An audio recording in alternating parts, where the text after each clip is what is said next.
Señoras y señores, muy buenas tardes. Bienvenidos al Salón Confraternidad Americana de la Gran Logia de la Masonería del Uruguay. Agradecemos la presencia del contador Mario Pera, Gran Maestro de la Masonería del Uruguay, y de las demás autoridades masónicas presentes. En la tarde de hoy, el Centro de Investigación y Estudios Masónicos, CIEM, nos invita a una jornada de reflexión sobre eutanasia y cuidados paliativos. La misma estará a cargo del diputado Ope Pasquet y de los doctores en medicina Richard Millán y Luis Geos. Para dar inicio a esta jornada, hará uso de la palabra el director académico del CIEM, Alberto Yertok. Venerable Gran Maestro de la Gran Logia de la Masonería del Uruguay, contador Mario Pera, ex venerable Gran Maestro José Chitorena y demás autoridades de la Masonería uruguaya, visitantes que hoy nos distinguen con su presencia, distinguidos panelistas, estimados amigos todos. Es un gusto para el Centro de Investigación y Estudios Masónicos poder recibirlos y convocarlos a una jornada de reflexión sobre un tema que reviste especial actualidad: eutanasia y cuidados paliativos. Y reviste actualidad porque han sido presentados en el Parlamento dos proyectos de ley con el propósito de legalizarlo. Pero más allá de la actualidad que hace que este tema esté presente en debates y en los medios, el tema nos moviliza porque tiene profundas implicancias filosóficas, porque pone en juego nuestros valores, nuestras prioridades y, por qué no decirlo, también la posibilidad de en algún momento tener que tomar decisiones enfrentados a una situación terminal. La masonería, como institución humanista, no es ajena al interés que despiertan temas sensibles como el que hoy nos ocupa, pero no se pronuncia a favor o en contra de la legalización de la eutanasia. Promueve, en cambio, el libre pensamiento y el examen racional y objetivo de todos los temas, a efectos de que cada cual desarrolle su propia opinión, su propio punto de vista, en un marco de tolerancia, pluralismo y respeto por las opiniones diferentes. Por tal motivo, el propósito de este encuentro no es naturalmente llegar a un consenso, ni mucho menos pronunciarse por alguna de las opciones. El propósito es brindar información, insumos, si ustedes quieren, que permitan enriquecer el punto de vista de cada cual y llegar a sus propios puntos de vista más informados. Para ello, naturalmente, contaremos con aportes sumamente valiosos de los panelistas que nos acompañan. Conoceremos su experiencia profesional, el análisis que han desarrollado del tema y tendremos naturalmente coincidencias y discrepancias, pero seguramente todo ello nos permitirá enriquecer nuestras propias opiniones. Expresamos desde ya nuestro sincero agradecimiento a los panelistas que han sido ya mencionados y que a continuación les daremos la palabra una vez que leamos sus currículos vitales en forma abreviada naturalmente. Muchas gracias. Vino mi hijo, estoy contento, vino mi hijo, hermano. En primer lugar, hará uso de la palabra, como fue dicho, el diputado Ope Pasquet, de quien leeremos una breve presentación. El doctor Ope Pasquet Iribarne es casado, tiene 2 hijas, es doctor en Derecho y Ciencias Sociales por la Facultad de Derecho de la Universidad de la República desde 1980. Ha desempeñado los siguientes cargos públicos: presidente de la Cámara de Representantes en el actual periodo 2022-2023, diputado por Montevideo en representación del Partido Colorado en la 42ª legislatura entre 1985 y 1990, senador en la 47ª legislatura 2010-2015 y nuevamente diputado por Montevideo en la 48ª y 49ª legislaturas periodo 2015-2020 y 2020-2025. Subsecretario del Ministerio de Relaciones Exteriores desde marzo de 1988 hasta agosto de 1989, acompañando al canciller Luis Barrios Bassano durante la primera presidencia del doctor Julio María Sanguinetti. Dentro del Partido Colorado es convencional nacional por el periodo 2019-2024. Fue elegido convencional nacional por primera vez en 1982, habiendo sido reelegido varias veces desde entonces. Miembro del Comité Ejecutivo Nacional por el periodo 2019-2024. Fue elegido miembro del Comité Ejecutivo Nacional por primera vez en 1983, habiendo también sido reelegido varias veces. fue secretario general del Comité Ejecutivo Nacional del Partido Colorado desde 2011 a 2012. A seguir entonces, hará uso de la palabra, dando inicio a la parte oratoria, el diputado Ope Pasquet. Bien, muchas gracias por la invitación. Para mí es un gusto estar aquí. El tema propuesto es enorme, podríamos estar muchísimo tiempo haciendo consideraciones al respecto sin pretender agotarlo, pero yo debo ceñirme a los 15 minutos que se me han asignado, por lo que procuraré concentrarme en los aspectos que me parece que pueden resultar de mayor interés. Empiezo por contestar la pregunta que en esta oportunidad no se me hace, porque esto está planteado de otra manera, pero que creo que en cada programa al que he ido, y han sido unos cuantos desde el 11 de marzo del 2020, cuando presentamos el proyecto de ley, hasta hoy, una pregunta que me hacen siempre: ¿y qué fue lo que lo llevó a usted a presentar ese proyecto de ley? ¿Por qué le interesó esto? Bueno, les voy a contar lo que contesto siempre. Allá por agosto-septiembre del año 2019, yo recibí la llamada telefónica del contador Fernando Sureda, una persona a la que conocía porque teníamos amigos comunes en cuya casa nos encontrábamos esporádicamente. Sureda me contó en esa conversación que le habían diagnosticado ELA, esclerosis lateral amiotrófica, que él sabía que esa era una enfermedad incurable, fatal. Sabía además que el final de esa enfermedad es muy duro, es muy cruel, y quería evitar llegar hasta el final, precisamente para ahorrarse ese sufrimiento inútil. Me dijo que había estado haciendo consultas y le habían dicho que nadie podía ayudarlo a anticipar su muerte porque toda forma de ayuda sería delito. Entonces me dice: bueno, pero vos que sos legislador, ¿se podrá hacer algo? ¿Me podrás dar una mano con esto? Y le contesté: mirá, Fernando, ahora es imposible porque era agosto-septiembre del 2019 o había empezado ya el receso o estaba por empezar y estábamos en campaña electoral. No era momento, evidentemente, de plantear un tema de esta naturaleza. Ahora no se puede, pero si a mí me toca estar en el Parlamento de nuevo, voy a hacer algún planteamiento a este respecto. Y así sucedió. Fui reelecto diputado y el 11 de marzo del 2020 presenté conjuntamente con otros compañeros del Partido Colorado un proyecto de ley de eutanasia y suicidio médicamente asistido. Esa es la historia del origen de esto. Porque a raíz de esa conversación con Sureda, uno se plantea estas cuestiones, ¿no? Más allá del interés con el que se puede leer a veces las noticias de prensa, pero cuando hay un caso directo de una persona que uno conoce, que ha conocido durante mucho tiempo, que le plantea su situación así, bueno, uno se siente prácticamente, digamos, conminado a reflexionar. Yo digo, si una persona adulta, en su sano juicio, como lo estaba sin duda alguna Fernando Sureda, que sabe que tiene una enfermedad incurable, irreversible, que va a tener además un final muy cruel, muy duro para él. Con todos esos elementos de juicio, esa persona dice: yo no quiero llegar hasta el final, quiero anticipar mi muerte para ahorrarme el sufrimiento, para ahorrárselo a quienes me rodean, para evitar el quedar en una situación en la cual voy a depender de terceros para atender las necesidades más elementales de la vida. Pero si un adulto en su sano juicio dice esto, ¿hemos de reconocerle el derecho a disponer de su vida y anticipar la muerte o no? Bueno, yo me respondo sin duda que sí, que esa libertad debemos reconocérsela a todas las personas en esa situación y en esas características. Hablamos, repito, de adultos en su sano juicio.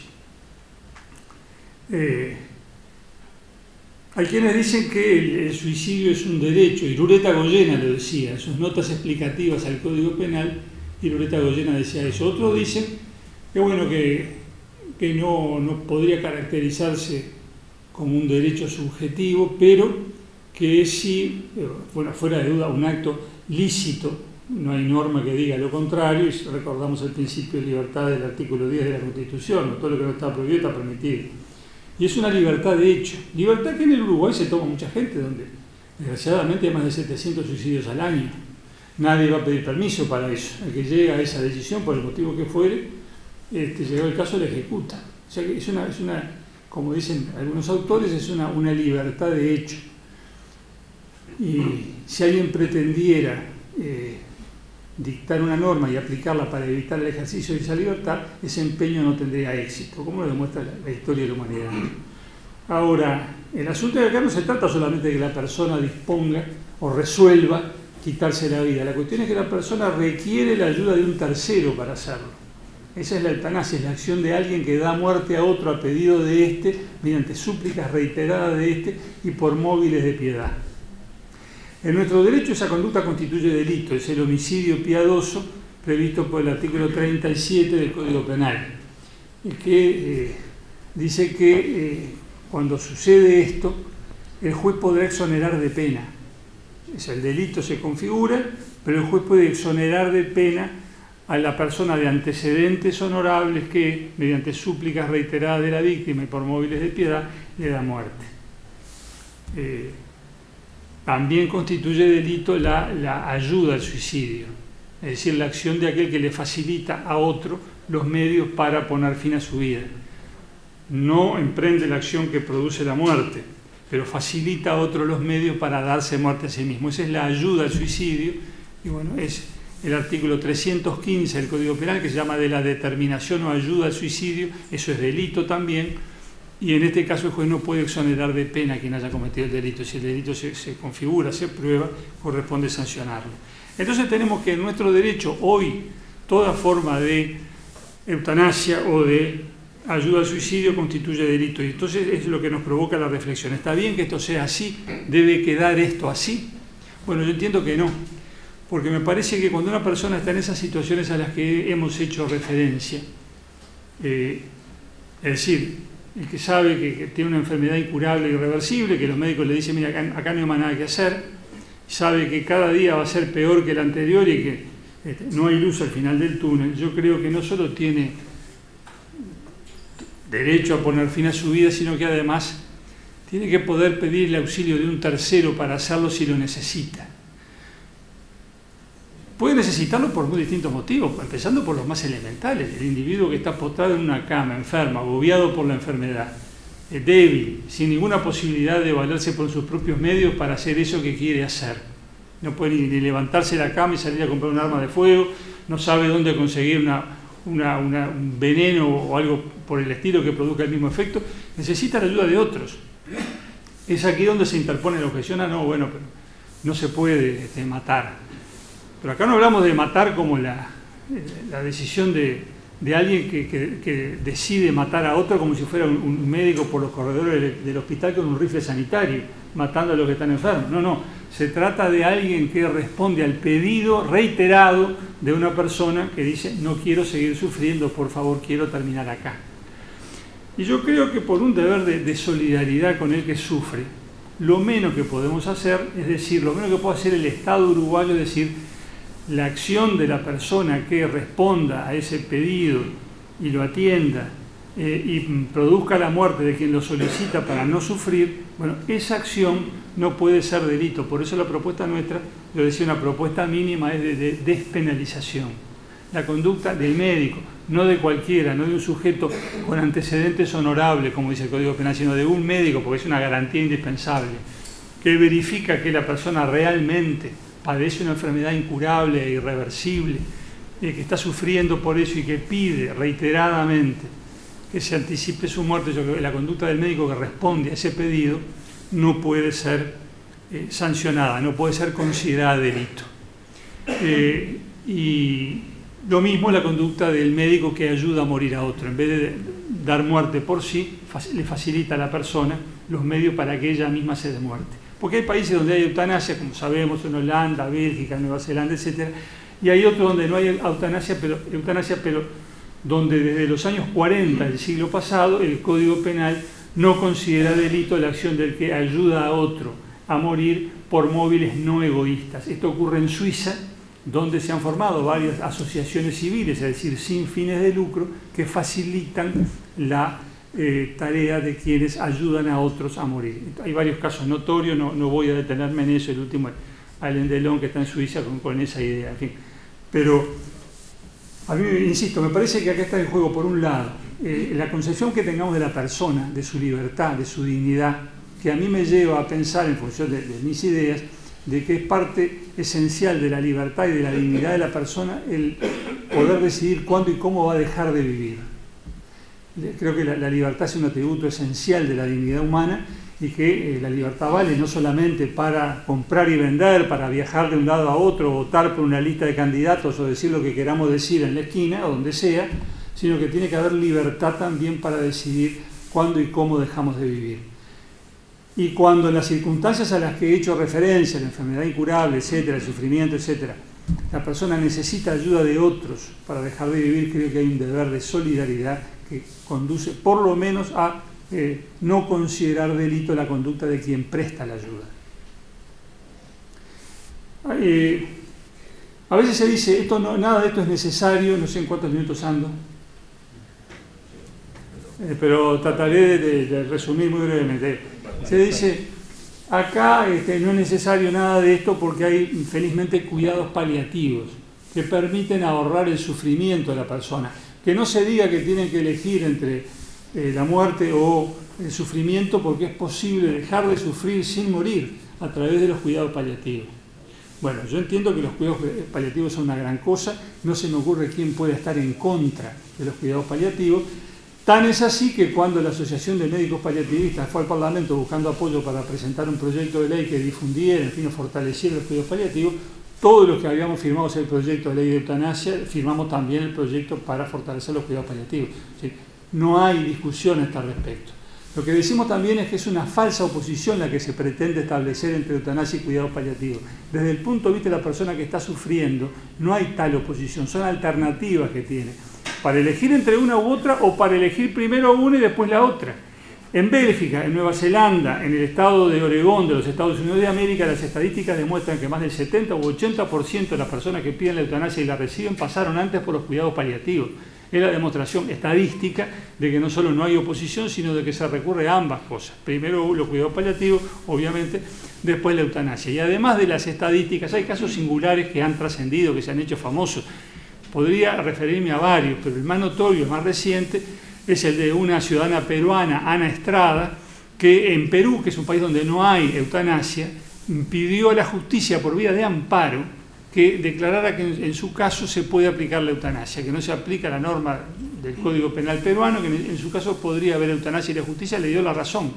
Ana Estrada tiene 45, o ahora calculo 46 años, padece una enfermedad neurodegenerativa desde los 14 o 15, imagínense, toda una vida enfrentando esa enfermedad, está en silla de ruedas desde los primeros años de su juventud, se sobrepuso a la adversidad, estudió una carrera universitaria, se recibió de psicóloga, trabajó como psicóloga, la enfermedad la fue debilitando cada vez más, estuvo 6 meses internada, sufrió operaciones de distinto tipo, cuidado paliativo desde que salió del hospital, como ella dice, cuidados paliativos 7 días a la semana, 24 horas por día, y esa es una de las razones que ella invoca para pedir que se le permita la eutanasia, porque ella está absolutamente harta de necesitar una persona al lado hasta para respirar todos los días, 24 horas por día. Que los cuidados paliativos la mantienen con vida, pero al mismo tiempo la hacen sentir abrumada por esa vida que está llevando. Entonces digo, no hay realmente oposición, son dos herramientas, llamémoslas así, para que una persona pueda administrar el último tiempo de su vida cuando está afligida, abrumada por enfermedades de estas características como la que hemos ido señalando. A veces se olvida, no se señala, que los cuidados paliativos tampoco pueden curar todos los males o aliviar todos los sufrimientos. Parece evidente esto en el caso del sufrimiento moral o psíquico, como algunos prefieren llamarlo. Imagínense un caso como el de Ramón Sampedro, aquel marinero español que a los 25 años de edad sufrió un accidente, quedó cuadripléjico, quedó postrado en una cama sin poder mover ninguno de sus miembros, necesitando la ayuda de otro para todo, para alimentarse, para hacer sus necesidades, para asearse, para que lo pasaran de la cama a la silla, de la silla a la cama. Vivió 30 años así. intentó que los tribunales españoles habilitaran en su caso la eutanasia, pero no lo logró porque en aquel momento la eutanasia era delito en España, como lo siguió siendo hasta el año pasado. Finalmente los amigos de Ramón Sampedro decidieron ayudarlo, le facilitaron la ingestión de una sustancia que le produjo la muerte. La justicia penal actuó, investigó, no encontró a los culpables porque los amigos y el propio Sampedro se habían confabulado para guardar el secreto. Años después, cuando la acción penal prescribió, la persona que había finalmente entregado la sustancia letal, una señora Ramona Maneiro, dijo, bueno, fui yo, y contó cómo había sido todo, y hasta tenían video filmando a Sampedro pidiendo la eutanasia y bebiendo eso que le produjo la muerte, etc. Con eso se hizo una película, Mar Adentro, que obtuvo el Oscar a la mejor película extranjera hace ya algunos años. Entonces digo, para la persona abrumada por esa angustia, que de pronto no está sufriendo ningún dolor físico, que se pueda calmar con un analgésico, pero el dolor moral de estar viviendo así, ¿qué remedio ofrecen los cuidados paliativos? Se dice, bueno, sí, pero por un caso no se va a comprometer tantos otros que no están en esa situación. Bueno, sí, nadie dice que esto tenga que aplicarse masivamente, partimos de la base que todo esto es voluntario y que son muchísimas más las personas que no piden la eutanasia que los que lo hacen, pero para eso que la necesitan y la piden, ¿con qué fundamento decirles que no? Ahí se dice, bueno, el fundamento es que si empezamos por acá con las personas que están realmente en una situación extrema, angustiante, intolerable, después esto se va extendiendo, nos vamos deslizando por lo que se llama la pendiente resbaladiza, y bueno, y al final se le termina dando la eutanasia, facilitando el suicidio prácticamente a cualquiera. Digo, esto no tiene por qué ser así. En Holanda, por ejemplo, la cifra de las personas que mueren por eutanasia se ha estabilizado en torno a lo que es el 4% del total de muertes en Holanda. En Bélgica es un poco menos, el 2 y algo por ciento. Por supuesto que el peligro existe, pero no hay por qué ceder a él.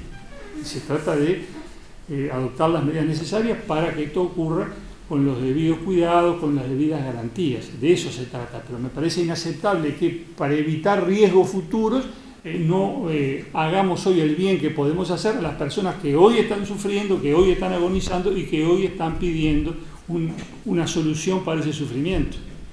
Esto viene a cuento también cuando se dice, bueno, pero no hay por qué legislar ahora, démonos tiempo, consultemos, analicemos. Recuerden que este proyecto fue presentado en marzo del 2020. Estamos en mayo del 2022 y estamos viendo todavía, ¿no? Yo digo, no olvidemos que mientras nosotros hablamos, discutimos, hacemos mesas redondas, charlas, hay gente que está agonizando, que está sufriendo, y a mí me han llegado muchos mensajes, como nunca antes en toda mi dilatada trayectoria política, de gente que se dirige a mí por esto y me dice, ¿cuándo sale su proyecto? Mire lo que me pasa a mí, lo que le pasa a mi madre, lo que le pasa a mi esposa, situaciones realmente muy duras. Hay gente que está pidiendo que exista esta posibilidad, esta alternativa, que cada cual libremente tiene que decidir si la utiliza o no.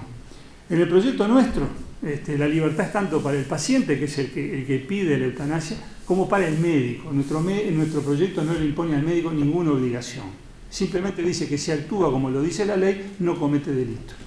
Hay otro proyecto que es el del Frente Amplio, que se presentó en diciembre del 2021, que encara el tema desde otro ángulo, lo ve como una cuestión de derecho, dice es un derecho humano la muerte digna, y lo regula así. Y entonces dice las instituciones prestadoras de servicios de salud tienen que prestar este servicio a quienes lo pidan, y acá sí viene la regulación de la objeción de conciencia, porque si bien el médico en principio está obligado a prestar el servicio que la institución debe prestar, el propio médico puede decir, no, mire, por razones de conciencia yo me niego a hacer esto, y esa objeción se reconoce y se valida.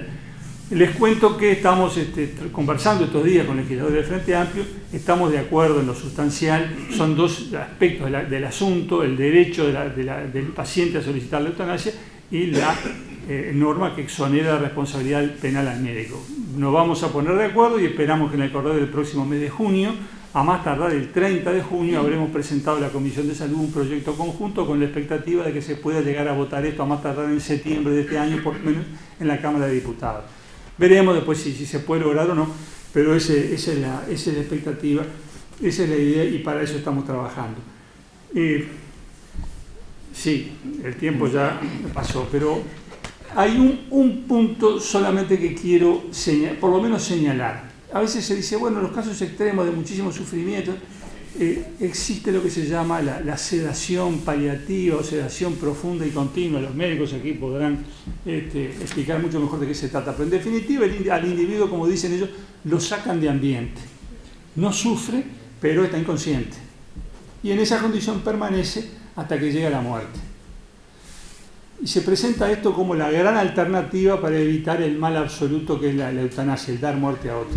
Yo pregunto, desde el punto de vista ético, ¿dónde está la superioridad de esa situación? ¿Por qué es mejor negarle a alguien la ejecución de su propia y libre voluntad reiteradamente expresada y dejarlo en un estado de inconsciencia del que no se va a recuperar nunca y dejar que la muerte se produzca por el avance de la enfermedad? ¿Por qué es mejor eso que respetar la voluntad de una persona adulta en su sano juicio que dice, yo quiero terminar acá, no quiero que me conviertan en un vegetal para que la muerte llegue cuando el tumor decida que tiene que llegar, quiero decidirlo yo?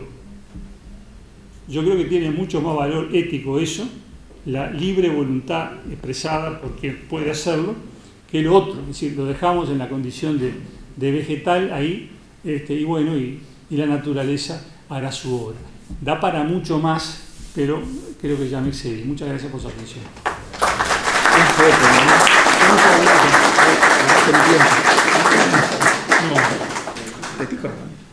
El siguiente orador en esta jornada de reflexión es el doctor Walter Richard Millán Romero, quien es casado y tiene 2 hijos. Es médico desde marzo de 1989 con una diplomatura en cuidados paliativos desde mayo de 2010, habiendo ejercido dichos cuidados desde 2004 en la unidad de cuidados paliativos del Hospital Evangélico hasta la fecha y cuidados paliativos en el SMI del 2010 al 2017. Es funcionario de la Intendencia de Montevideo, desempeñándose en la División Salud, en el Servicio de Atención a la Salud, como coordinador de salud responsable del equipo profesional multidisciplinario de la Policlínica Giraldez entre 1990 a 2001, médico integrante del equipo interdisciplinario del programa Frío Polar en 2000 a 2003, médico coordinador del equipo de médicos voluntarios del programa Plan Invierno en 2004, asesor del Departamento de Desarrollo Social y director interino de dicho departamento, así como de la División Salud entre los años 2005 y 2007, director del Servicio de Regulación Alimentaria 2010 a 2015, asesor de la División Salud de marzo de 2020 a noviembre de 2020 y actualmente asesor de la Prosecretaría a partir de noviembre de 2020. Se desempeñó en ACE como director del Servicio de Atención Integral del Interior 2008 a 2010 y posteriormente del Servicio Regional Este y Norte 2015 a 2016, culminando su labor en dicho organismo como gerente general en 2016 a 2018. En el Ministerio de Salud Pública fue director del área de control sanitario, abril a noviembre de 2018, director del Servicio de Salud de noviembre de 2018 a febrero de 2020 y director interino de DIGESA febrero-marzo 2020. Es presidente del Instituto Metodista Universitario Grando. A seguir entonces hará uso de la palabra el doctor Richard Millán. Muchas gracias a todos. Realmente es un tema que me interesa. Me gustó mucho escuchar al doctor Ope. Y bueno, yo quiero hablar de cuidados paliativos y que la gente conozca un poco qué es cuidados paliativos, porque todos hablan y creo que no todos saben lo que es cuidados paliativos, si bien hace ya unos cuantos años que estamos trabajando, no todos han tomado el conocimiento, ni siquiera tenemos un problema grande. Hay un 59% de lugares donde hay paliativos. O sea, no están todos los lugares y en el interior es el lugar más complicado donde no se está trabajando en eso. Quiero contarle un poquito entonces de cuidados paliativos. Y bueno, como ya dijo él, en mayo del 2010 obtuve la diplomatura de cuidados paliativos. Ya antes había empezado en el 2002 a trabajar en cuidado paliativo en el Hospital Evangélico. Tuve que hablar con la dirección y decirle lo que era paliativo, que no era muy conocido, y ellos nos dijeron por 6 meses los vamos a probar y después vemos. Bueno, todavía estamos. Yo estaba cursando, en ese momento empezaba el tercer año, yo estaba haciendo el posgrado de oncología. Siempre me preocupó la gente que tenía un cáncer, una enfermedad de esas, y estaba haciendo oncología y ya estaba en tercer año. Y ahí me encuentro con un profesor, grado 3, el querido doctor Roberto Levin. Roberto Levin era mi docente y en un momento me agarra y me dice: Millán, quiero hablar contigo. Yo dije: me va a tomar algún examen, tendré que dar, no sé. Y me contó de cuidado paliativo, no tenía idea lo que era cuidados paliativos. Y bueno, estuvimos hablando, después él me fue capacitando, mismo en la facultad, y llegó un momento que él era el oncólogo de cuidados paliativos, del hospital nuestro, el hospital evangélico, era el oncólogo. Entonces me dice: Richard, no habrá posibilidad de hacer cuidados paliativos en el hospital. Y realmente me convenció, tanto me convenció que dejé la oncología. Oncología son 4 años y yo dejé en tercero, porque me quería dedicar a eso. Y bueno, agarré y dije que sí. No existía todavía la diplomatura en la facultad, no teníamos eso. Hablamos en el hospital evangélico y bueno, la dirección primero bueno, ¿les parece? ¿Qué es eso? Le explicamos y confiaron en nosotros. Y el primer grupo lo formamos con el doctor Nelson Morales, que ahora es directivo del hospital evangélico, y la nurse Cristina Camejo. Y bueno, empezamos a trabajar y a formarlo, y al principio cuidados paliativos para los propios colegas médicos era el miedo. El paciente que lo mandaban a cuidados paliativos era porque se iba a morir. Y era para que los pacientes mueran bien.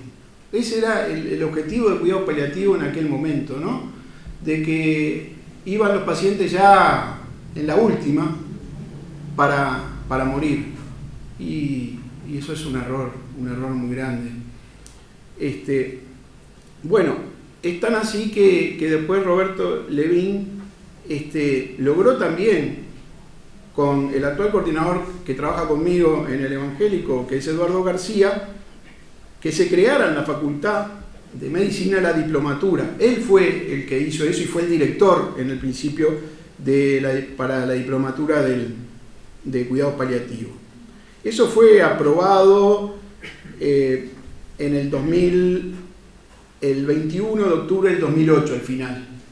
Ahí se creó cuidados paliativos y se empezó a hacer el curso de la diplomatura.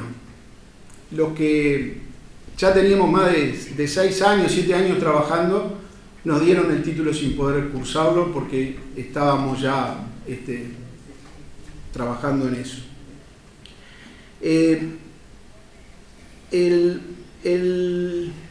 Lamentablemente Roberto se nos fue, se murió. Una enfermedad que bueno, no importa. Pero paliativo siguió creciendo. Y, por ejemplo, la doctora Gabriela Piris, que ella en el Hospital Maciel hizo cuidados paliativos, en un hospital de ACE, ella trabajó muy bien. Y realmente ella tuvo formación por el profesor español Marco Gómez Sancho. Ella lo consiguió que viniera al Uruguay. Él de 1985 en España formó cuidados paliativos y demostró lo que era cuidados paliativos. Y ahí fuimos avanzando. Y qué casualidad, no sabía, señora exministra que está acá, le debemos mucho. Porque la exministra de Salud Pública, la doctora María Julia Muñoz, gracias por venir, incorporó la asistencia paliativa al Plan Integral de Asistencia de Salud, el PIAS. Y Gabriela Piri fue la que fue nombrada directora de esas áreas de cuidados paliativos. Ahí fue que la facultad y el ministerio tomaron parte de esto y seguimos avanzando en cuidados paliativos. Ahora en el lugar está la doctora Adriana de la Valle, que es otra docente que también trabaja en el Hospital Evangélico, como ella es oncóloga también. Y realmente me acuerdo que nos llamaban del ministerio después para decirnos cómo estamos trabajando, cómo estábamos avanzando, qué cosas estábamos haciendo, y el ministerio de ahí en adelante empezó a seguir que cuidados paliativos se hiciera como había que hacerse. Ahora, Adriana de la Valle, con todo el grupo, con nosotros, está impulsando la ley de paliativos, bien como decía él, para poder aumentar la asistencia a todo el país, porque en realidad yo le decía, un 59% nomás tiene cobertura, y creo que es injusto para todos. Yo, entre las cosas que siempre he valorado en la vida, es la igualdad. Y creo que nosotros tenemos que, los paliativistas, poder brindarle a todas las personas la oportunidad de poder estar. Y más adelante se los voy a especificar un poco más, pero no solo paliativo atiende a los pacientes que están con esas enfermedades, sino a las familias. Y después me van a entender por qué digo eso, que tenemos que atender a las familias. Bueno, ¿qué son los cuidados paliativos? Son cuidados que ayudan a las personas con enfermedades graves a sentirse mejor, prevenir o tratar los síntomas y efectos secundarios de la enfermedad y tratamiento. Nosotros queremos que las personas vivan bien, queremos que las personas no sufran. No estamos solo para que mueran sin dolor, porque hoy se dice por ahí que paliativos es para que la gente no tenga dolor. Claro, cualquier médico queremos que ningún paciente tenga dolor, pero no es lo único que queremos nosotros. Sí podemos controlar el dolor, sí podemos controlar el dolor. Pero lo que nosotros queremos es que pasen bien y que puedan convivir con sus familiares. Por eso trabajamos con la familia, porque a veces sufre más la familia que el paciente. Al principio, cuando nosotros empezábamos, yo les dije que tratábamos a los pacientes ya cuando el oncólogo dijo, no hay más nada, ya está. Y ahora no, ahora nosotros tenemos la oportunidad que mientras le están haciendo el tratamiento oncológico, la radioterapia, la quimioterapia, ya los tenemos nosotros. ¿Y qué hacemos? Evitamos que siempre hay efectos secundarios con la medicación. Bueno, nosotros le damos la medicación para que no tengan ese efecto secundario. Apoyamos a la familia, apoyamos a la persona para que se sienta acompañada. Nosotros seguramente no curamos a los pacientes eso. Sí, los oncólogos, tal vez, en algunos casos, que el porcentaje de cáncer de curación no es tan bajo, pero se hace. Pero la idea es esa, que nosotros queremos recibir a los pacientes antes de que ya estén en una etapa terminal. Inclusive hemos logrado hacer policlínicas en donde los pacientes que recién están cursando, que se enteraron de la enfermedad, podemos tener entrevistas en las policlínicas y no necesariamente como hacemos con el equipo, que nuestro trabajo es exclusivamente en el domicilio de los pacientes. Es algo que yo quería decirle, que nosotros trabajamos para que los pacientes puedan vivir con sus familiares. Queremos que vivan con sus familiares, con sus mascotas, con sus cosas, con su casa, con su parrilla, con lo de ellos. No queremos que se alejen y que sufran más de lo que tienen que sufrir. Nosotros los internamos muy poco. A veces cuando hay que hacer un tratamiento, o inclusive a veces hay una saturación familiar en que no pueden salir y quieren salir, y si se van no pueden estar con él, entonces nosotros lo dejamos 2 o 3 días en el hospital, aprovechamos para hacerle un estudio y después vuelven a su casa. Pero no es la intención de que vivan fuera de lo que es su hogar, sus cosas. Yo les decía que ayudamos a los familiares o a veces a la gente que está contratada para cuidarlos. Porque hay que estar. Yo, en el año 94 era médico y mi padre con un cáncer de pulmón.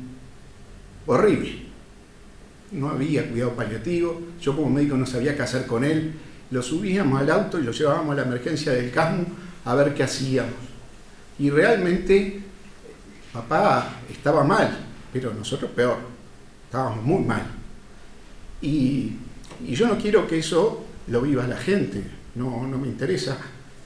Y mientras podamos, los compañeros de cuidados paliativos también atendemos de muchas maneras a la familia. Nosotros, ¿qué patologías atendemos? El cáncer, enfermedades cardíaco-pulmonares, insuficiencia renal, la demencia, porque también nos pasan los pacientes que no tienen cáncer, pero tienen algún tipo de demencia y nosotros los atendemos. Y lo que decía acá el doctor, la esclerosis lateral amiotrófica, para mí es la peor de las enfermedades que conozco. Es la peor, porque ellos ven cómo están muriendo, cómo están progresando esa patología y están conscientes. Es lo que tienen, que la conciencia es lo último que pierden y realmente, por más que queremos actuar y que queremos ayudarlos, llega un momento que ya la angustia de la persona de verse que no puede moverse, no puede hacer nada, no puede comer, no puede hacer nada, nos preocupa. Para eso tenemos un equipo multidisciplinario. Paliativo no es solo médico no podríamos actuar. Tenemos la licenciada de enfermería, que realmente son espléndidas. Los psicólogos, tenemos 2 psicólogos en nuestro equipo, pero todos tienen psicólogos, y el psicólogo no solo trata al paciente, sino que trata a la familia. Yo tengo ahora una paciente que está está mal, pero está consciente, no se puede levantar, come, pero está mal. Y la hija lloraba. Y la hija estaba destruida. Y nada, le pusimos nuestra psicóloga que tiene una paciencia, un trabajo, nunca dice que no, la cambió y no la convenció de que la madre no se iba a morir, porque se va a morir, pero que ella tenía nuestro cuidado y que se quedara tranquila, que íbamos a hacer todo para ayudarla. Y ese apoyo que tuvimos con ella, con nuestra psicóloga, le sirvió muchísimo a ellos. Y después, no solo el hospital evangélico, pero sí tenemos capellanes, tenemos pastores que trabajan. Y los pastores, o sea, si la gente es religiosa, ¿no? Si la gente tiene una religión, nosotros ofrecemos, porque hay mucha gente que cree en Dios, pero en ese momento odia a Dios. ¿Por qué tengo esta enfermedad? ¿Por qué tengo esta cosa? Y bueno, y nosotros le damos la opción de que nuestros pastores los vean y conversen, y que le den fuerza, aunque sigan creyendo en Dios. Siempre es bueno que la parte espiritual se trabaje mucho, y es lo que nosotros en el equipo hace muchos años tenemos, que es un buen pastor. Yo lo único que para ir redondeando es decir que le pido, y ya el diputado me ha dicho de que ellos apoyan la ley de cuidados paliativos, y creo que hagan la de eutanasia, pero que salga la de cuidados paliativos, para que todos tengan acceso. Acá en Montevideo, mal o bien, todos tienen accesibilidad. Nosotros en algunos momentos tenemos un problema económico para que ellos puedan pagar. Tenemos asistente social, y en esos casos ellos van y hablamos con la dirección del hospital evangélico y no le cobramos, porque se les cobra. y no pueden porque realmente económicamente y que por el dinero se mueran no tiene sentido con dolor. Entonces, eso lo tenemos. Pero a mí, en realidad, muy pocas personas realmente me plantearon la eutanasia. La verdad que pocas, pero sí me plantearon. Yo he tenido pacientes que estaban angustiados, que por ejemplo, después que se iban los familiares y quedaba solo, me decía, no, doctor, yo ya estoy, no quiero más, porque en realidad mis hijos viven acá, no pueden, tienen que trabajar, no pueden estar conmigo, yo siento que ya he cumplido con lo que tenía que hacer y me quiero ir. Y realmente yo miré y decía, económicamente estaba muy mal, era una casa complicada donde todos vivían juntos y yo pensaba, pero nosotros eutanasia no hacemos y sedación, como decía él, se hace pero al final, nunca hacemos sedación antes, porque primero legalmente no se puede, no vamos a hacer nada ilegal, pero muchas veces pensábamos, esta persona pobre, ¿cómo está viviendo? Pero bueno, son los pocos casos, pero tengo que ser honesto y decir que hemos vivido esos casos. Yo quiero la ley que salga, pero, y esto es personal, es muy personal, no es de cuidados paliativos, pero yo no me opongo a la eutanasia. Realmente hay algo que me hace pensar de que la eutanasia puede ser, porque otro de los valores que yo pienso es la libertad. La gente tiene que tener libertad. Y yo creo que la vida es un derecho.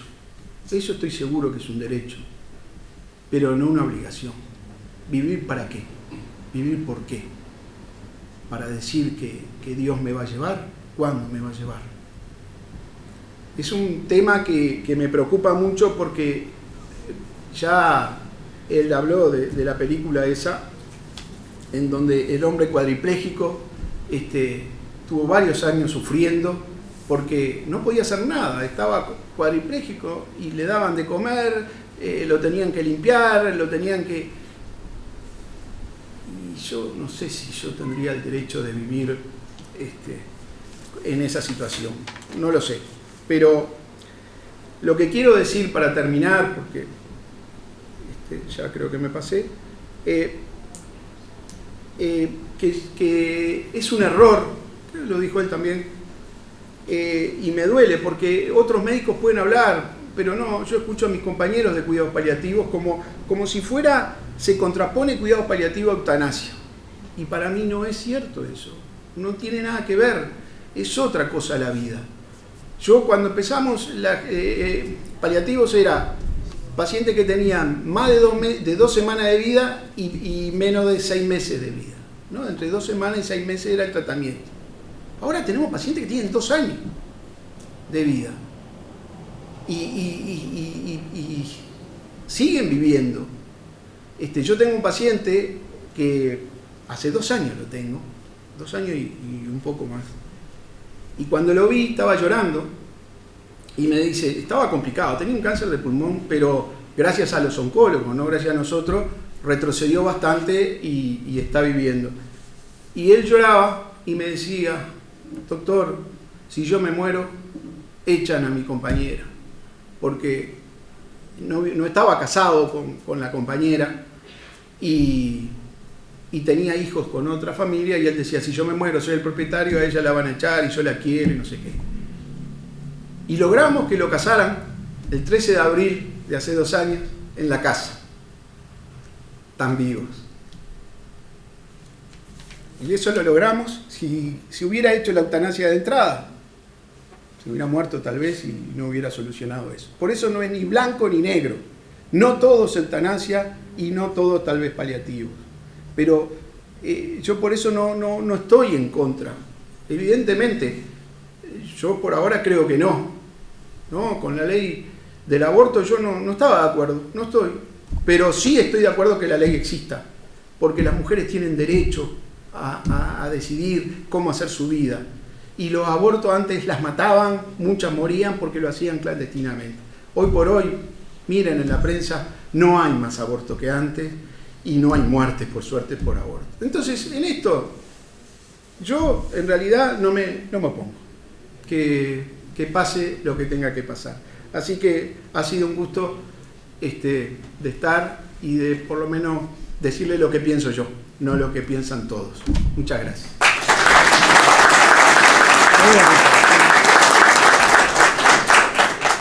Finalizando esta jornada de reflexión, expondrá el doctor Luis Carlos Geus Teixeira, es doctor en medicina desde 1976 por la Facultad de Medicina de Lodelar, especialista en toxicología clínica desde 1978 por la Facultad de Medicina de Lodelar, ex profesor agregado titular grado 4 del Departamento de Toxicología de la Facultad de Medicina de Lodelar y ex director nacional de Sanidad Policial del Ministerio del Interior. En bioética posee la siguiente formación: diplomado en bioética, fundamentos y actualización por la Facultad de Medicina Clínica Alemana de la Universidad del Desarrollo Chile, diplomado en bioética clínica social y salud pública del Instituto Universitario de Ciencias Biomédicas de Córdoba, Argentina. Actualmente se encuentra cursando el magíster en bioética en la Facultad de Medicina Clínica Alemana de la Universidad del Desarrollo Chile. Ha participado en múltiples jornadas, seminarios, ateneos y encuentros sobre bioética. Fue coordinador y autor de capítulos de los libros Bioética y Bioética 2, editados por el Colegio Médico del Uruguay en 2021, y actualmente es integrante de la Comisión de Bioética del Colegio Médico del Uruguay, de la Comisión Nacional de Ética de Investigación del Ministerio de Salud Pública y de comités de bioética asistencial y de investigación del Hospital Policial. Entonces, a seguir invitamos a hacer uso de la palabra al doctor Luis Geus. Buenas noches a todos.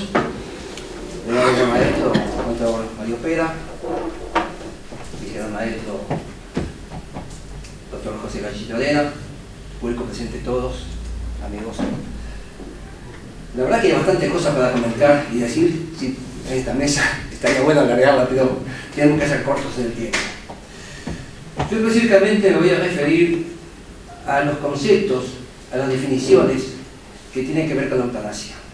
Porque siempre es bueno, cuando se debate, cuando se reflexiona, cuando se conversa, saber de qué estamos hablando.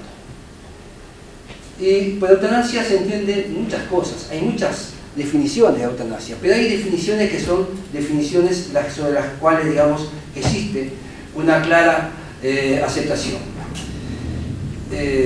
Y las otras cosas no serían eutanasia. La eutanasia sería esa la definición.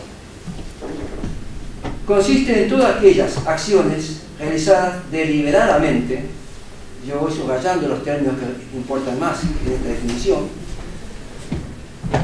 realizadas deliberadamente, intencionalmente, quiere decir, por profesionales sanitarios, habitualmente son médicos, que tienen como objeto provocar directamente la muerte a petición expresa. Es decir, una petición que puede ser escrita o que puede ser totalmente validada con los familiares, con las amistades, con todos quienes conocen, y ese es totalmente válido. Es una petición expresa, no tiene por qué estar formulada en un papel. Es suficiente que sea conocida por todo su entorno. Y fundamentalmente por quienes en determinada situación pueden ser sus subrogantes, sus representantes. Petición expresa voluntaria, para esto tiene que estar, ser competente, ser una persona que pueda entender lo que está pidiendo, que pueda responder a las preguntas que se le hagan, y reiterada de un paciente capaz, lo que decíamos hoy, que presenta un sufrimiento intenso, físico o psíquico. Y el sufrimiento significa angustia, significa miedos, significa retracción, significa introvertirse, de pronto no querer hablar de lo que le pasa y expresarte lo que siente. un sufrimiento intenso físico o psíquico a consecuencia de una enfermedad terminal o irreversible. Terminal significa que queda poco tiempo de vida, un tiempo de vida que en general se entiende hasta los 6 meses. Y es irreversible, ya tiene un diagnóstico por el cual la cosa no puede volver atrás, ese paciente no puede recuperarse. Y es algo que el propio paciente experimenta como algo inaceptable, insoportable e indigno. Estas 3 palabras de este sufrimiento inaceptable, insoportable e indigno es uno de los fundamentos por los cuales se expresa la necesidad de eutanasia. Insoportable es un término que involucra todo ese afecto, todo ese sentimiento de angustia, de tristeza, de impotencia que siente el paciente con su enfermedad. Y que de pronto no le da sentido a la vida. No le encuentra sentido a la vida. Dice Viktor Frankl, médico, psiquiatra y filósofo, que lo importante es el sentido de la vida. Cuando se pierde el sentido es cuando se piensa en la muerte y se quiere desaparecer. Esto es entonces la definición de eutanasia. Es la actuación profesional del profesional sanitario, no es provocarle la muerte, sino proporcionarle los medios para que el propio paciente se provoque. Usualmente se utilizan fármacos a dosis altas, barbitúricos, generalmente, pueden ser otras drogas además que se asocien, capaces de inducir un paro respiratorio. Es decir, es eutanasia, pero se la realiza el propio paciente.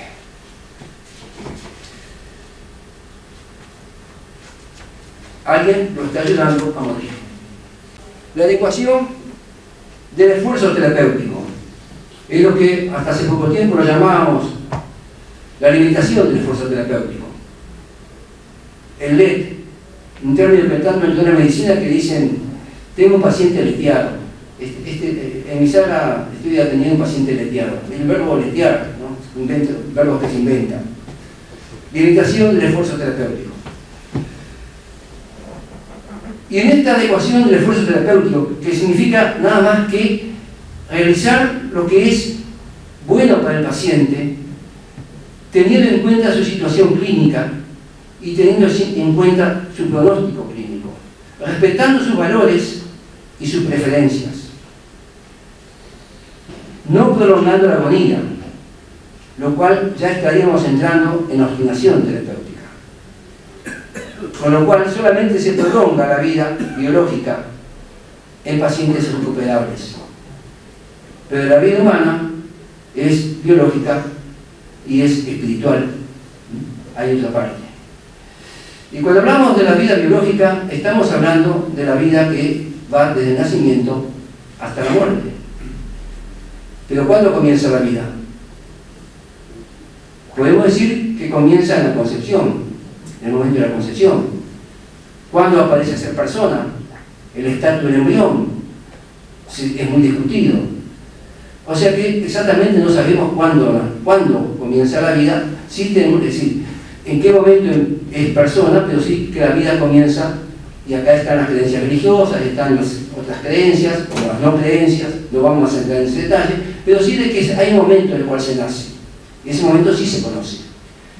Y después está el momento en el cual se muere, que antes se conocía muy bien, porque se decía, respirar sobre un espejito, notaba que no había aliento y decía: bueno, este paciente falleció.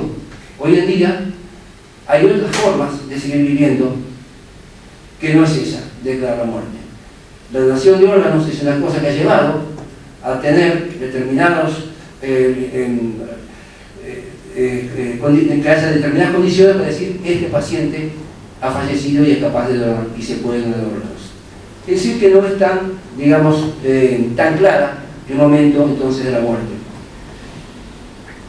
Pero a los efectos siempre entendemos que un paciente ha fallecido, ha muerto, cuando se ha firmado el certificado o cuando la situación se sabe que es irreversible, que está para donar y su paciente que ya se declara en ese momento fallecido. Otra situación es el rechazo al tratamiento. Un rechazo que puede ser porque debe ser libre e informado. El paciente debe estar en su capacidad para poder decir que rechaza el tratamiento, y esto es totalmente aceptable. No es que porque rechaza el tratamiento se hace eutanasia. Si el paciente rechaza el tratamiento y fallece, que está ejerciendo su autonomía, son tratamientos que quizás podrían alargar un poco más la vida, pero no son tratamientos en los cuales, por ejemplo, quitar un respirador. Quitar un respirador, el paciente rechaza que le quiten el respirador, está viviendo de ese respirador y después no lo quiere más que le ponga al respirador, se lo retira. Ese paciente va a fallecer, pero va a fallecer con una muerte natural, pues su propia enfermedad lo está llevando a eso. Eso no es eutanasia. Le sacan el respirador a un paciente terminal porque el paciente lo pide, no es eutanasia. Sedación paliativa, sedación terminal, sedación en agonía. Son todas sedaciones en distintos momentos y con distinta intensidad. La sedación paliativa es una disminución deliberada del nivel de conciencia del enfermo. Es sacarlo del ambiente, lo que se dice sacarlo del ambiente. Para lo cual se le pide consentimiento. Eso debe ser aceptado por el paciente. Él está consciente y lo acepta. O lo aceptan las personas que lo subrogan, sus subrogantes. Y se lo puede sedar y se le puede quitar la sedación. Esa sedación va a variar de acuerdo a las necesidades que haya. La sedación terminal se hace en aquellos pacientes con dolor intenso y sufrimiento insoportable, que tienen un tiempo un poco más largo de vida, se supone que hasta 6 meses. Y la sedación en agonía es la que muchas veces se dice hizo eutanasia, porque se le administró la droga y al poco rato la persona fallece. La intención no fue de matar al paciente, no fue de que muriera, fue de sedarlo para que no sufriera. Un paciente que está inconsciente, pero que está agitado, que se mueve, que está molesto, y a los efectos de calmarlo, se lo seda. Y hay un doble efecto siempre en estas drogas. Todas estas drogas tienen su efecto desde el punto de vista de presión respiratoria, o sea que el paciente puede fallecer, pero no fallece porque le administraron la droga para que muriera. Es el doble efecto de la droga lo que lo lleva a esa muerte tan rápida. Y esto es lo que frecuentemente se dice, incluso está por parte de médicos: yo he hecho eutanasia. Y lo que ha hecho es aliviar al paciente con una sedación en agonía. Muerte digna. Morir dignamente implica poder acabar la vida de acuerdo con ese hilo de coherencia que ha atado el cuerpo, el pensamiento, la memoria, las creencias y el hacer de cada día con la gente del entorno. Esto es la biografía. Cada uno de nosotros tenemos una biografía. Cada uno de nosotros hemos pasado por cosas que han sido difíciles, cosas que nos han dado felicidad. Hemos pasado de todo. Y eso es nuestra biografía. Y de acuerdo a nuestra biografía, es como pensamos que queremos morir. O está en relacionamiento con la muerte que queremos. Muchas veces sucede en pacientes que están en estado terminal y se le pregunta a la familia cómo era el paciente, en su vida, qué quería él. Y bueno, hay pacientes de familia que dicen: no, él era sumamente activo, siempre dijo que no quería sufrir, que el cuerpo se le deteriorara, de que después lo recordaran así. Bueno, esa es su biografía y es lo que pensaba, es parte de su biografía, y eso hay que tenerlo en cuenta. Muerte digna, pero la dignidad, con Kant, es un pilar en el cual la bioética se sostiene. La dignidad es inherente al ser humano, es decir, que en algún momento perdemos la dignidad. La dignidad no se pierde mientras está vivo y no se pierde en la muerte. Por eso que respetamos los cuerpos. Respetamos porque ese cuerpo sigue siendo digno. Ya no es el cuerpo completo, cuerpo biológico y espíritu o alma. Es cuerpo biológico, pero respetamos la dignidad. Yo creo que la palabra acá tendría que ser una muerte tranquila, una muerte en paz. Porque la dignidad no se pierde.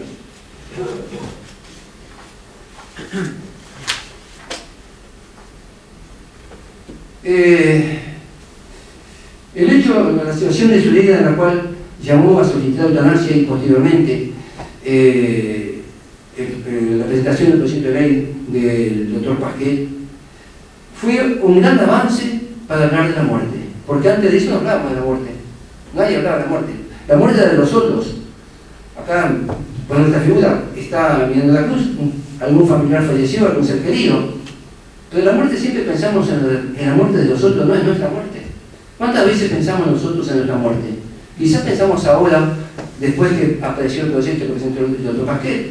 El doctor Pasquet llevó a la reflexión sobre la muerte, llevó además a un tema que tiene que ver con el final de la vida, de cómo queremos nuestro final de vida. Que podemos estar de acuerdo o podemos no estar de acuerdo, cada uno estará en una posición, pero traigo el tema adelante, porque de la muerte no se habla. La muerte era un tema tabú, que ahora comenzamos a hablar. Y a propósito de esto me voy a decir hoy al comienzo de que no tengo ningún conflicto de interés y de que todo lo que acá diga o comente no involucra a ninguna de las instituciones en las cuales trabajo. O sea, esto es opinión totalmente personal. Me acordé ahora cuando lo he visto. ¿Cuáles son los fines de la medicina? En el año 1999 en Estados Unidos, en Nueva York, un grupo de científicos, médicos, se les encargó que elaboraran un proyecto, un trabajo en el cual se pudiera concentrar las cosas más, más fundamentales que tiene por finalidad la medicina. Y en ese proyecto aprobaron prevención de enfermedades y lesiones y la promoción y conservación de la salud, punto sobre el cual no nos vamos a repetir. El alivio del dolor y del sufrimiento causado por las enfermedades. El dolor biológico, el dolor físico, y el sufrimiento, angustias, depresiones, etc. La atención y la curación de los enfermos y los cuidados a los incurables. Siempre decimos que en medicina tenemos por objeto cuidar, pero son pocas las veces que cuidamos. Muchas más son las veces que cuidamos y muchas más son las veces que el personal de salud acompaña. Y cuidar y acompañar son fundamentales en el tratamiento de un paciente para que pueda tener un final, digamos, de vida aceptable, en el cual disminuya su sufrimiento y pueda tener una muerte en paz. Evitar la muerte prematura y buscar una muerte tranquila.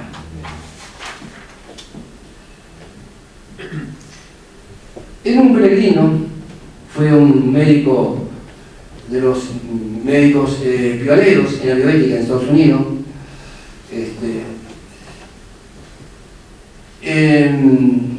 el cual hablaba de la autonomía vulnerable.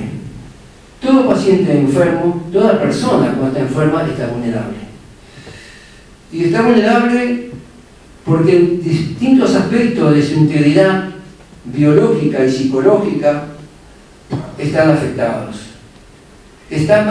De hecho, todos los seres humanos somos vulnerables, pero cuando estamos enfermos somos mucho más vulnerables. Y las decisiones que podamos tomar muchas veces no son las decisiones que quisiéramos haber tomado. Y de acá también va el ida, las idas y retrocesos que se dan muchas veces en la decisión de los pacientes, que piden la eutanasia y después no piden la eutanasia, que están en cuidados paliativos y después piden la eutanasia y después cuando está mejor ya no quiere más eutanasia. O sea que también este aspecto hay que hablarlo, en qué momento se está atravesando el paciente y las decisiones que estamos tomando. Porque esa ruptura, digamos, de la integridad ocurre entonces en las esferas corporales, o sea, biológicas, psicológicas y axiológicas, es decir, los valores. Lo había pasado ahora, perdón. Era esta ahí está Pellegrino. Murió con 91 años y a los 90 años dio una conferencia en Estados Unidos, era asesor del buró del presidencial. Finalizo con preguntas. ¿Cuáles son los límites para el alivio del dolor y del sufrimiento? ¿Cuáles son los límites? Pregunta que se la dejo para que se la respondan ustedes o lo conversen. ¿Son la eutanasia y el suicidio asistido las únicas respuestas al dolor y al sufrimiento insoportable? Y esta viene a propósito de lo que del proyecto, ¿verdad? De aprobar, no aprobar, postergarlo, seguir trabajando en eso. ¿Está nuestra sociedad actual suficientemente informada para decidir con fundamento sobre legalizar o no este tema? ¿Somos conscientes que también vamos a morir? ¿Somos conscientes? Todos vamos a morir. Todos hemos pensado que de pronto mañana ya no estamos. Hemos hecho nuestra voluntad anticipada.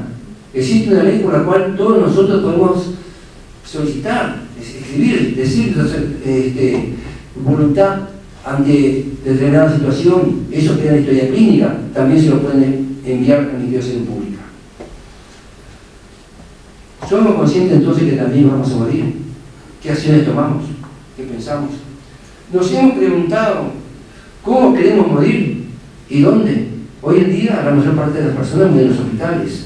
Es frecuente que nos pidan, que nos digan, ¿consigues algo? ¿Puedes hacer algo? Porque no quiero que mi padre, mi madre, mi hermano, mis amigos mueran en casa, no, mi esposa, mi esposo.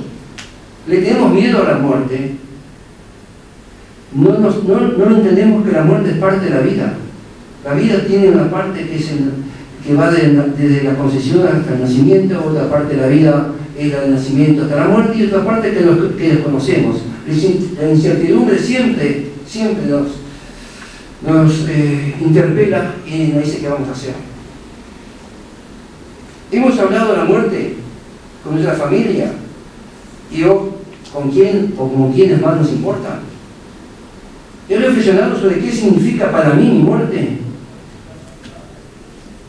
Y por último, recordemos entonces que la intencionalidad es lo que define a eutanasia y define a cuidados paliativos.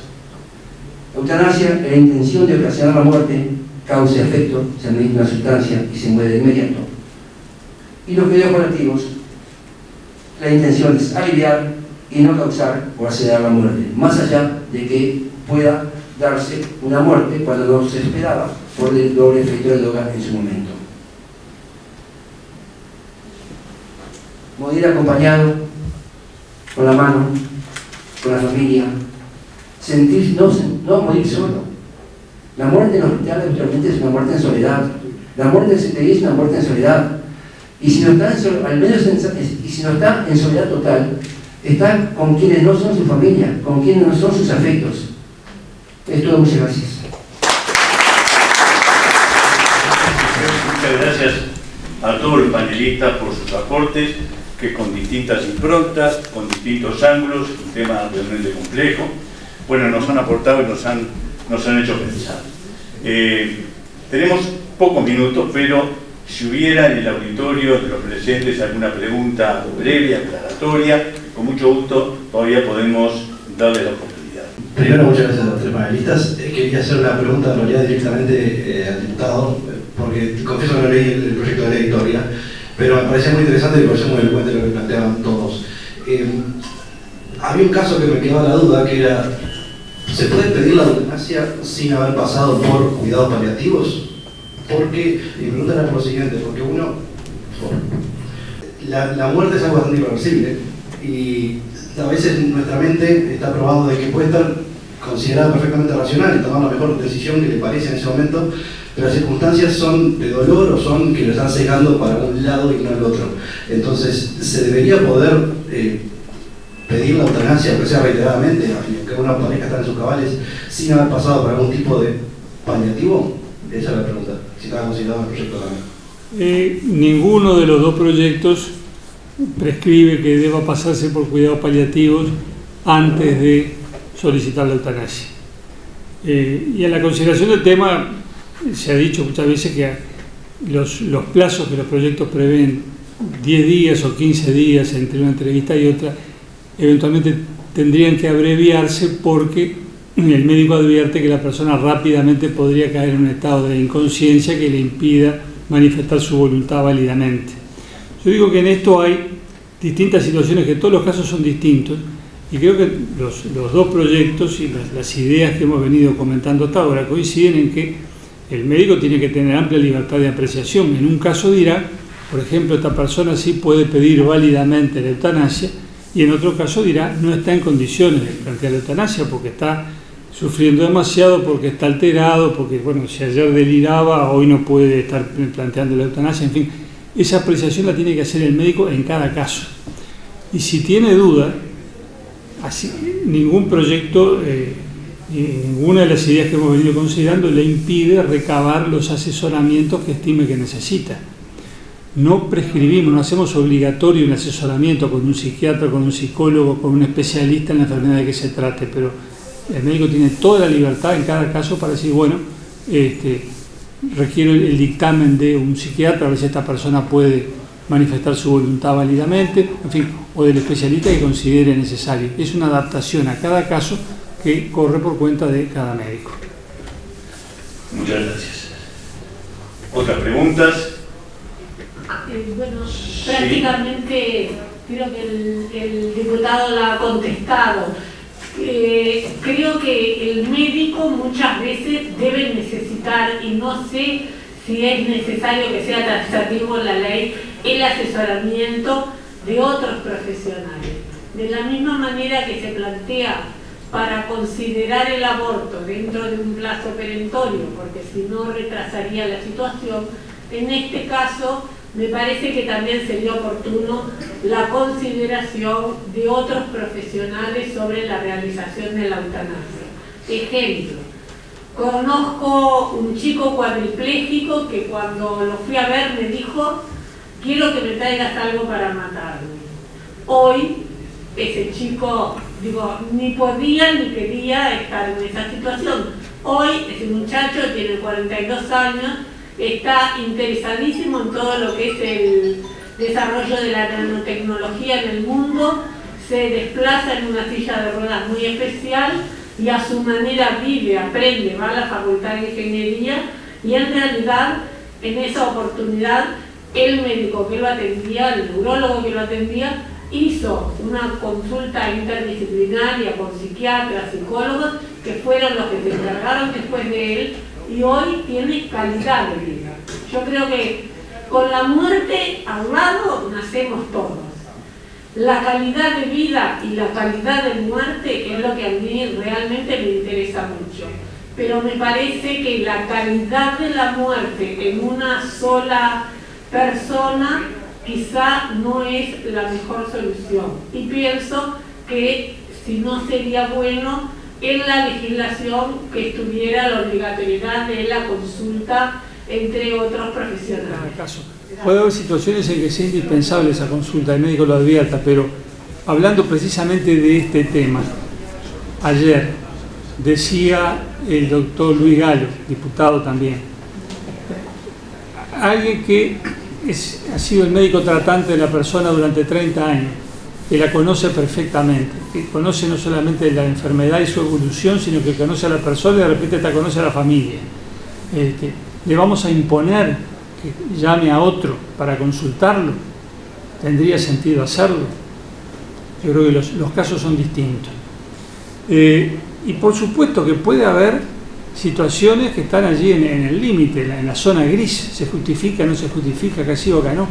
Por supuesto que sí, que ese tipo de situaciones va a presentarse. Pero lo que señalo es que hoy no damos lugar a ninguna duda, está todo prohibido. Supongamos un caso en el que todos aquí estuviéramos de acuerdo en que correspondería la eutanasia. Cada cual imagínelo como quiera. Pero hay un amplísimo consenso, en este caso sí. Bueno, sin embargo, sería delito igual. El juez podría eventualmente exonerar de pena, depende de lo que le toque, pero digo, hoy no tenemos margen alguno. Y creo que esto es demasiado rígido y termina siendo, por supuesto sin la voluntad de nadie, demasiado cruel. Teníamos una pregunta, Germán, creo. No, lo único que quería decir yo es que creo que el médico no se tiene que olvidar de la fe. No, a los pacientes no les gusta o no soportan de que sepan de que van a morir. Luego, por ejemplo, una vez, me acuerdo que un colega mío está con el paciente, cerró la historia clínica y dijo, bueno, hasta acá llegamos, ahora vamos a mandar a otros médicos, y el paciente salió llorando de la clínica. Entonces yo le dije, mira, no es así, trata de luchar, tratar de pelear, tratar de hacer todo bien, porque no sabes en qué momento va a aparecer un medicamento que te cure. Y a veces ha pasado, le dice que queda un mes de vida y en ese mes aparece un medicamento que lo cure. La fe es importante. Adelante. Buenas noches. Una pregunta y una apreciación. La pregunta es, en primer lugar, yo estoy completamente a favor de la eutanasia, tienen que saberlo porque lo que voy a decir está cegado. Si existe la posibilidad en la ley prevé la posibilidad de manifestar por adelantado la voluntad de eutanasia en el caso de que yo pierda la conciencia y la muerte no me encuentre. Esa es una pregunta. Y la segunda, el comentario es, que lo escuché al doctor López Pasqué hablar en otro lugar, hablar sobre el poder de las personas. En primer lugar, la propiedad de la vida, mi vida, a quién le pertenece. Y en segundo lugar, el poder hoy es de los médicos, yo soy médico. El poder es del médico de decidir cuándo termina mi sufrimiento hoy. Y en el caso de que exista una ley, me empodera y me deja elegir a mí en el momento en que finalice mi vida. Eso me parece un valor trascendental. Escuché a Luis y escuché a Richard hablar sobre libertad y sobre igualdad, y estoy completamente a favor de los dos. Pero creo que nos estamos, quiero aportar sobre el poder. El poder también es importante. Querer y poder son dos elementos fundamentales. Y creo que la ley recoge y me empodera, nos empodera a cada uno de nosotros en el caso de elegir. Muchas gracias. Estoy totalmente de acuerdo con lo que acaba de decir, creo que es una dimensión importantísima del tema. Me alegro que lo haya puesto de manifiesto usted, yo no lo dije cuando hablé, no salió en el curso de las exposiciones, me parece un aspecto enormemente importante. Y hay situaciones sobre esto, y bueno, son las 8, sé que no debo excederme, me muerdo, pero hay casos que van precisamente a eso. Ahora, sobre la pregunta, si se prevé que se pueda expresar la voluntad anticipada para esto, no se prevé. Reflexionamos y finalmente no lo incluimos. ¿Por qué? Porque sí se dice expresamente en los dos proyectos que el paciente en cualquier momento puede revocar la voluntad de eutanasia sin formalidad alguna. Si la persona deja expresada su voluntad con anticipación y luego cae en estado de incapacidad, no podría, de hecho, revocar nada. Entonces, para dar todas las garantías, no incluimos eso, aunque nos damos cuenta también que dejamos situaciones sin contemplar. Ahora sí, la última, y luego de esta pregunta le vamos a dar la palabra al presidente del CIEM, el doctor Gavito, para que cierre la actividad. Perdón, muy discúlpenme, pero muy brevemente, porque yo leí los dos proyectos por razones, soy docente de la Universidad de la República. Y en las discusiones, de repente tiene que ver con la profesión, pero me parecía que en un proyecto que uno de los temas que tocaba es despenalizar, o sea, poner la salvedad del médico que asiste al suicidio, sería importante, para evitar cualquier duda, una participación rápida. Obviamente no estamos hablando de un proceso burocrático judicial, sino una participación mínima, pero importante, de alguna etapa del sistema judicial, quiero decir, una fiscalía o un juez que, existen en 24 o 48 horas decisiones de toma de tiempo. Simplemente para garantizar la situación. Y explico, de alguna forma, en la ley española existe una comisión donde tiene que haber un jurista que actúa de forma previa a que se practique. Obviamente que cuando estamos en situaciones muy próximas, eso puede ser.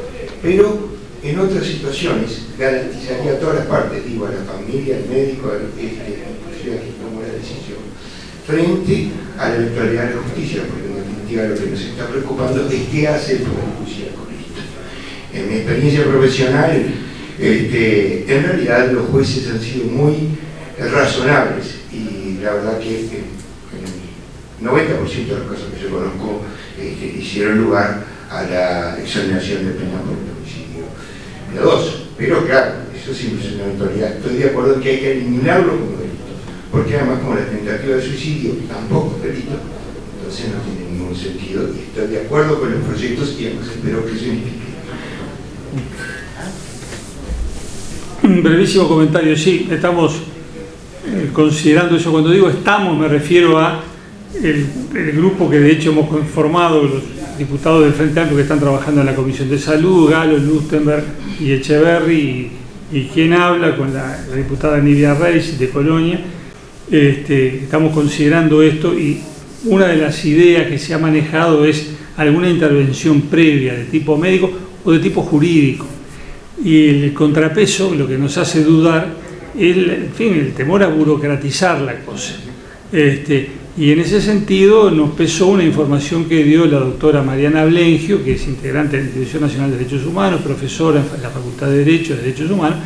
Decía que en los casos de aplicación de la ley 18.473 de voluntad anticipada, hay que hacer una consulta a un comité de bioética, o no recuerdo exactamente el nombre, pero que está en el ámbito del Ministerio de Salud Pública. Dice que de las consultas realizadas, ninguna fue contestada. Ninguna. La consecuencia legal es que entonces se puede seguir adelante con la suspensión de los tratamientos, de manera que pueden haber dicho, bueno, en fin, si no decimos nada igual van a seguir adelante, está bien. Pero digo, es una señal. Y yo leo cada tanto el País de Madrid, donde dan cuenta de las dificultades burocráticas que hay para la aplicación de la eutanasia en España. Han hecho entrevistas a gente que ha pedido la aplicación de la eutanasia y le dicen que está esperando que se pronuncie el comité. Son comités regionales que funcionan allí y no se pronuncian, demoran. Hay quienes señalan que esto responde a una voluntad de dificultar la aplicación de la ley. Pero en nuestro medio puede haber dificultades simplemente burocráticas. Imagínense una comisión tal o cual dice, no, si fulano está de licencia porque volvería la semana que viene, el otro no, avisó que hoy no viene. Digo, son situaciones que a veces son urgentes, ¿no? En fin, era eso, gracias. Muchas gracias. Y ahora sí, cerrando la actividad, le vamos a pedir al doctor Jorge Gavito que por favor diga una palabra para cerrar. Adelante. Venerable gran maestro de la Gran Logia de la Masonería del Uruguay, contador Mario Pera. Paz, venerable gran maestro de la Gran Logia de la Masonería del Uruguay, doctor José Torena, autoridades de la masonería, amigas, amigos. Sin duda, lo primero que debo hacer es agradecer la presencia de ustedes, que ha permitido llevar a cabo esta jornada de reflexión. Y en segundo lugar, agradecer la actuación del panel con los tres expositores que realmente nos han permitido comenzar a pensar diferente en algunos casos sobre los temas que se han expuesto. Es que la relación del hombre con la vida y con la muerte y el derecho a vivir y a morir dignamente no es un tema menor y nos lleva a reflexionar día a día. La muerte está marcada genéticamente, a la muerte no le ganamos. Eso sabemos, así como nacemos vamos a morir. Esa es una realidad. Por eso comulgo muchas de las puntuaciones que hicieron los expositores. La idea sin duda es prolongar la vida la vida digna y por sobre todas las cosas también el bien morir, el bien vivir y el bien morir.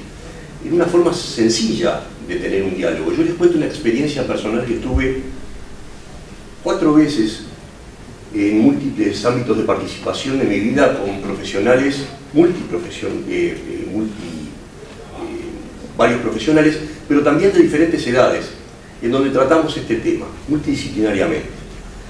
Y el enfoque que hacíamos era de 3 formas, en una jornada como si fuera un taller, con una dinámica de taller. La primera, si el paciente fuera un ser querido mío, ¿qué elegiría yo? La segunda, si yo fuera el paciente. Y la tercera,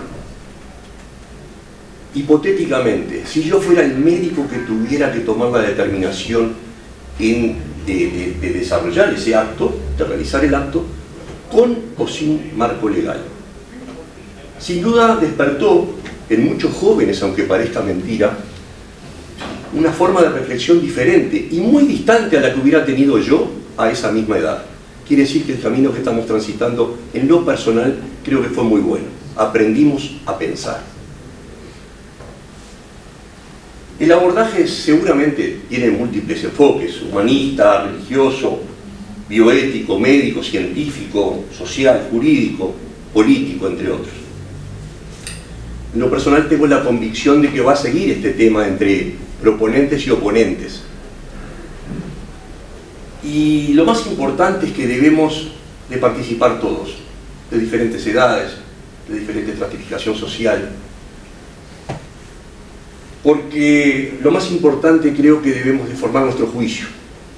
Y entonces es preguntar, pensar y analizar esta decisión de buscar aliviar el sufrimiento humano y formar nuestra opinión como libres pensadores. Quizás esa es la tarea que debemos de desarrollar a partir de hoy. Y quizás esa es nuestra tarea, sembrar esa semilla del pensamiento. Más allá de que seamos profesionales de la salud o no, de que seamos legisladores o no, de que seamos psicólogos o no. Como seres humanos, enfocar eso, y esa es la tarea. Muchas gracias.